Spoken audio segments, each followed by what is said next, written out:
अऊज़ुबिल्लाहि समीउल अलीम मिनश्शैतानिर लईनिर्रजीम बिस्मिल्लाहिर्रहमानिर्रहीम अल्हम्दुलिल्लाहि रब्बिल आलमीन अस्सलातु वस्सलामु अला सय्यिदिल अंबिया'i वल मुरसलीन व आलिहि तय्यबीन अत्ताहिरीन अल मासूमीन अल मज़लूमीन अल्लज़ीना अज़हबल्लाहु अन्हुमुर रिज्सा व तहराहुम तत्हीरा वल्लअनतुल अबदिय्यतु अला अअदाइहिम मलऊनीन मिन यौमे ज़ुल्मिहिम इला क़ियामे यौमिद्दीन अम्मा बअदु फ़क़द क़ाला रसूलुल्लाहि सल्लल्लाहु अलैहि व आलिहि वसल्लम लिकुल्लि शैइन असास व असासुल इस्लाम हुब्बुना अहलल बैत। मेरा उन्वान सुखन रसूल आज़म का मशहूर व मारूफ फरमान कि हर शय की बुनियाद है और इस्लाम से बड़ी कोई शय है ही नहीं। अल्लाह ने जितनी नेमतें पैदा की हैं उन तमाम नेमतों में से अफजल तरीन नेमत इस्लाम है। हर शय के लिए बुनियाद होती है।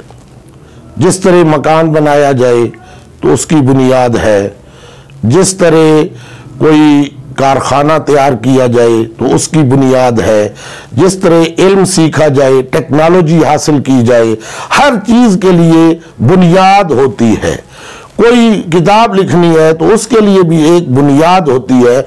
बुनियाद के बगैर कोई किताब कामिल और मुकम्मल नहीं हो सकती। तो कोई चीज भी दुनिया में आप ले लें वो बुनियाद के बगैर नहीं है। इस्लाम की बुनियाद हुब्बुना अहलल बैत, मेरी अहले बैत की मोहब्बत है। तो इसके ज़िमन में मैं थोड़ी सी अपनी गुफ्तगू को आगे मुंतकिल करने के लिए, चलाने के लिए और अपने सामीन को अपने साथ रखने के लिए एक हदीस मुबारका का सहारा ले रहा हूँ, जिसमें रसूल खुदा मौला कायनात अमीरुल मोमिनीन अली इब्न अबी तालिब की फजीलत को बयान करते हैं, जो मुत्तफक अलैह है। शिया और सुन्नी मुहद्दिसीन ने जिसको नकल किया है और वो है कि रसूल खुदा इरशाद फरमाते हैं कि लो अन्ना अब्दन अबदल्लाह मिस्लमा कामा नूफी कौमिही, अगर कोई शख्स अल्लाह की इतनी इबादत करे जितनी हजरत नूह अलैहिस्सलाम की उम्र थी।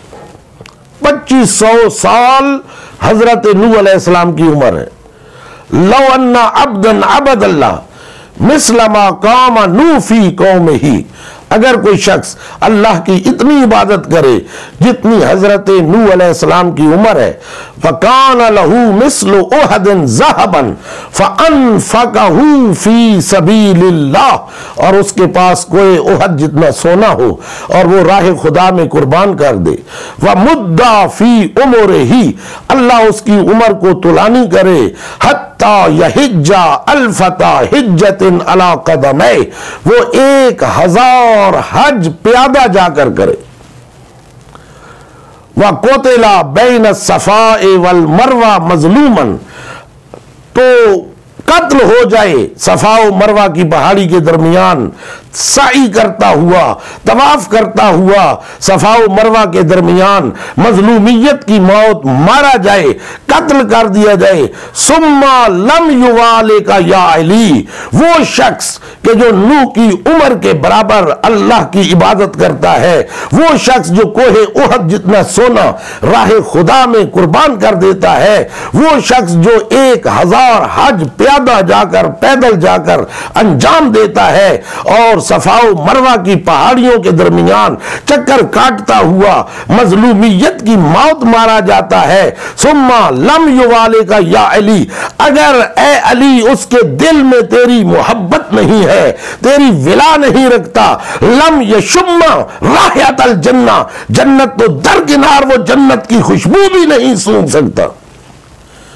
तो इसीलिए एक और मकाम पे रसूल खुदा बज़्म सहाबा में मोहब्बत अहले बैत का दर्स दे रहे थे कि एक शख्स खड़ा हो गया और वो कहता है कि या रसूल अल्लाह अना उसल्ली व असूमो व उहिज्जो व उज़क्की हल ली नजातुन या रसूल अल्लाह, कि ए अल्लाह के रसूल मैं नमाजें भी पढ़ता हूँ, मैंने रोजे भी रखे हैं, मैंने ज़कात भी दी है, मैंने हज भी अदा किया है, हल ली नजातुन या रसूल अल्लाह, ए अल्लाह के रसूल क्या मेरी निजात हो गई। रसूल खुदा मुस्कुराते हैं, गोया जुबान हाल में फरमाया कि ये शख्स कितना भोला है कि जो समझ रहा है कि नमाजें पढ़ ली हैं, रोजे रख लिए हैं, ज़कातें दे दी है, हज कर लिया है, तो इन फरूआते दीन पर अमल करने से मेरी निजात हो गई। हालांकि इंसान की निजात का दारो मदार किसी और चीज पर है, और मुस्कुरा के फरमाते हैं कि ए बंदा खुदा तू तो कह रहा है कि मैंने नमाज भी पढ़ ली, रोजा भी रख लिया, ज़कात भी दे दी, हज भी कर ली, हल ली नजातुन या रसूल अल्लाह, ए अल्लाह के रसूल क्या मेरी निजात हो गई। रसूल खुदा फरमाते हैं कि लौ सल्लैता अल्फन व ज़क्कैता अल्फन व सुमता अल्फन व हजजता अल्फन, अगर तू 1000 साल नमाजें पढ़ता रहे, 1000 साल रोजे रखता रहे, 1000 साल ज़कातें देता रहे, 1000 साल हज्जें करता रहे।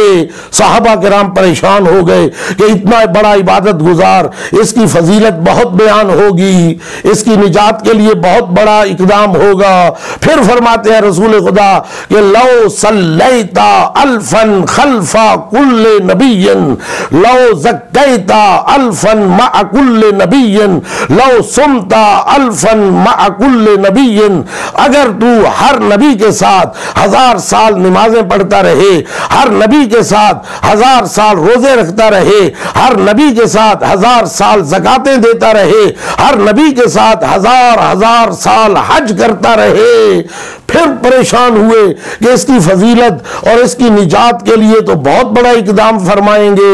रसूल खुदा फरमाते हैं कि लौ करात तौरात अल्फन वल ज़बूर अल्फन वल इंजीला अल्फन वल कुरान अल्फन व अमिलत बिहिन्ना अल्फन, अगर तू 1000 साल तौरात पढ़ता रहे, 1000 साल ज़बूर पढ़ता रहे, 1000 साल इंजील पढ़ता रहे, 1000 साल कुरान पढ़ता रहे, 1000 साल तौरात पे अमल करता रहे, 1000 साल इंजील पे अमल करता रहे, 1000 साल ज़बूर पे अमल करता रहे, 1000 साल कुरान पे अमल करता रहे। अब सहाबा किराम मुसलमान खड़े हो जाते हैं कि इसकी निजात का सुने, और रसूल खुदा मुस्कुराते हैं और फरमाते हैं बैठ जाओ। इन लम यकुन फी कल्बिका हुब्बु अली इब्न अबी तालिब, अगर इतनी बड़ी बातें लेकर तू मैदान महशर में आएगा, इन लम यकुन फी कल्बिका हुब्बु अली इब्न अबी तालिब, अगर तेरे दिल में अली की मोहब्बत नहीं होगी, जन्नत तो दरकिनार, लम यशुम राहियतल जन्ना, तू जन्नत की खुशबू भी नहीं सूंघ सकेगा। ये है अली और औलाद अली से मोहब्बत, औलाद अली के साथ मवद्दत। लेकिन मुसलमानों ने रसूल खुदा के बाद क्या किया? आ गया वो वक्त कि जब यजीद ने मुतालबा बैअत किया और इमाम हुसैन कश्तिए इस्लाम को बचाने के लिए फैसला कर लेते हैं कि मैं मदीना को छोड़ के जाऊंगा।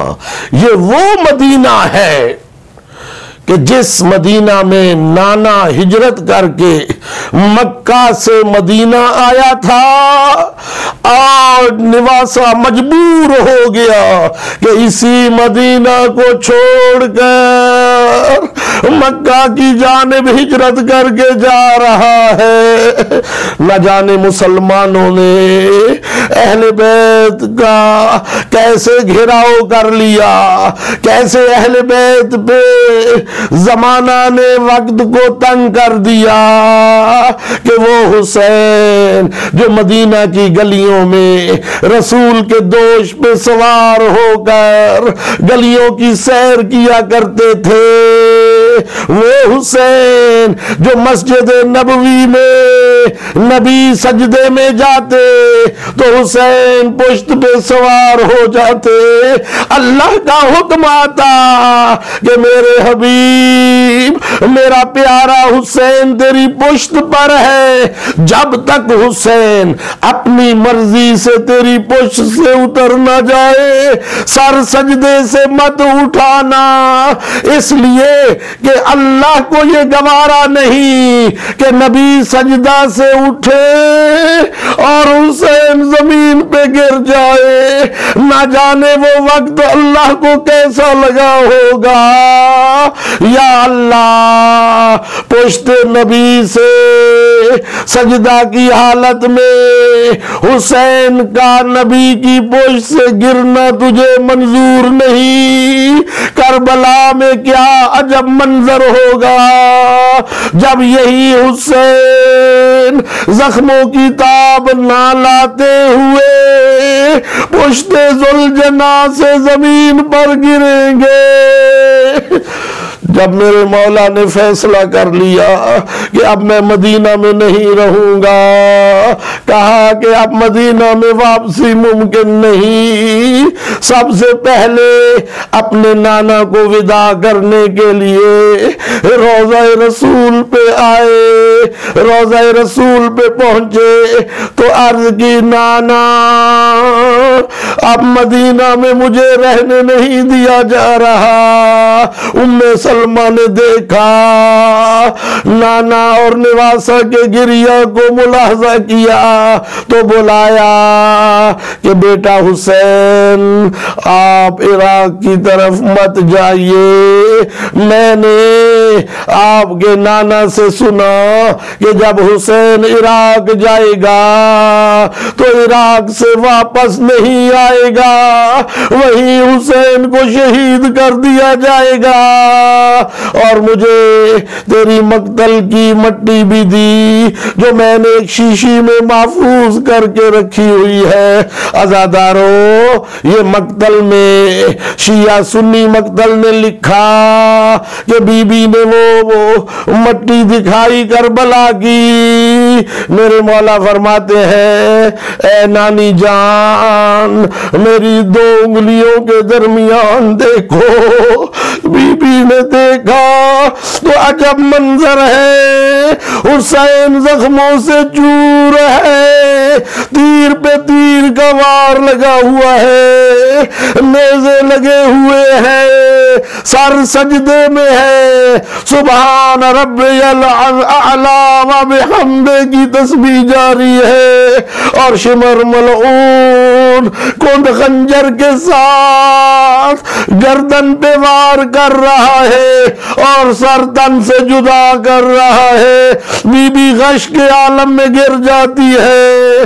मेरे मौला ने वहां से खाक उठाई और जनाब उम्मे सलमा को होश आई तो बीबी को वो दी। कहा जब ये खाक खून में तब्दील हो जाए समझ लेना कि आपका लाडला हुसैन शहीद कर दिया गया।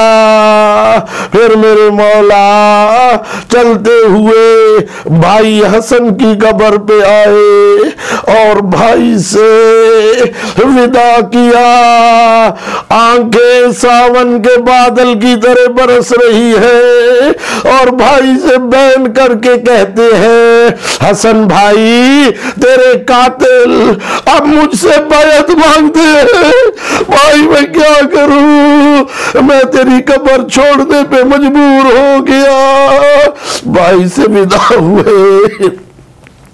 अज़ादारों, भाई से विदा हुए तो माँ की कब्र की तरफ बढ़े तो ऐसे आए जैसे पानी निचली सतह की तरफ तेजी के साथ आता है। मेरे मौला तेजी के साथ आगे बढ़े और खुद को माँ की कब्र पे गिरा दिया और कहा, अम्मा अम्मा आज मैं तेरी कब्र से विदा होने के लिए आया और बाबा ने तो तेरी कब्र के निशान तक मिटा दिए। अब हुसैन तेरी कब्र की ज़ियारत से महरूम हो जाएगा।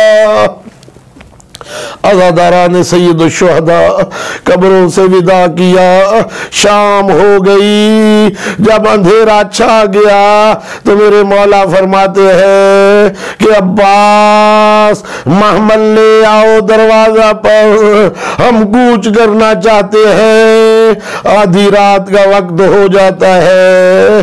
अब्बास इब्ने अली कूचे बनी हाशिम से बाहर निकले, आवाज देते हैं और मदीना के लोगों, मबादा कोई घर से बाहर आए, अलियो बतूल की बेटियां मामलों पे सवार होने के लिए घर से बाहर आ रही है। अज़ादारो ये वो बीबी है कि जिससे सूरज भी हया करता है। जब ये बीबी घर से निकल रही है, आधी रात का वक्त है, मदीना के लोग आराम से घरों में सो रहे थे। एक एक को सवार किया गया। जब अली की बेटियों के सवार होने का वक्त हुआ, अब्बास और अली अकबर घर के अंदर दाखिल होते हैं। ज़ैनब आलिया को एक जानिब से अब्बास ने थामा हुआ है, दूसरी जानिब से अली अकबर ने थामा हुआ है। घर की दहलीज से अली की बेटी बाहर निकली। मैं कहूंगा ये अली की बेटी आज घर की दहलीज से बाहर नहीं आ रही, बल्कि मेरी आकाज़ादी का जनाजा है जो घर से बाहर निकलना चाहता है। बीबी बाहर आई, महमल बैठा हुआ है, सवारी को बिठा दिया गया। एक जानिब से अब्बास ने पकड़ा हुआ है, दूसरी जानिब से अली अकबर ने सहारा दिया हुआ है। महमल के करीब हुसैन लजपाल खड़े हैं, बहन का इस्तिकबाल करते हैं। क्या अजब इस्तिकबाल है ज़हरा की बेटी का कि हुसैन ने जब देखा कि ज़ैनब महमल के बिल्कुल करीब आ गई, हुसैन ने अपना जानू जमीन पे टेक दिया, कहा बहन मेरे जानू पे अपना कदम रख के महमल में सवार हो जाओ। मेरी आकाज़ादी भाई के जानू पे कदम रख के महमल में सवार हुई। मैं कहूंगा ऐ शहजादी, बड़ी शान है तेरी, बड़ी अजमत है तेरी। आज मदीना रसूल का, नाना का मदीना, भरा भरा हुआ मदीना है सादात से, सहाबा के राम से। आज आप महमल पे सवार हो रही है तो अब्बास ने भी सहारा दिया, अली अकबर ने भी सहारा दिया, हुसैन दो जानू हो गए, अपना जानू पेश किया, आपने कदम रख के सवार हुई। किस शान से सवार हो रही हो? कल करबला का मैदान होगा, बेपलान ऊंट होंगे, रात नहीं दिन होगा, ना सवार करवाने के लिए अली अकबर होगा, ना अब्बास जैसा बहादुर भाई होगा, ना जानू टेकने के लिए हुसैन होंगे। बेमकना वो चादर आपको सरवार करवाया जाएगा। अला लअनतुल्लाहि अलल कौमिज़ ज़ालिमीन व सयअलमुल लज़ीना ज़लमू अय्य मुनक़लिबिन यनक़लिबून।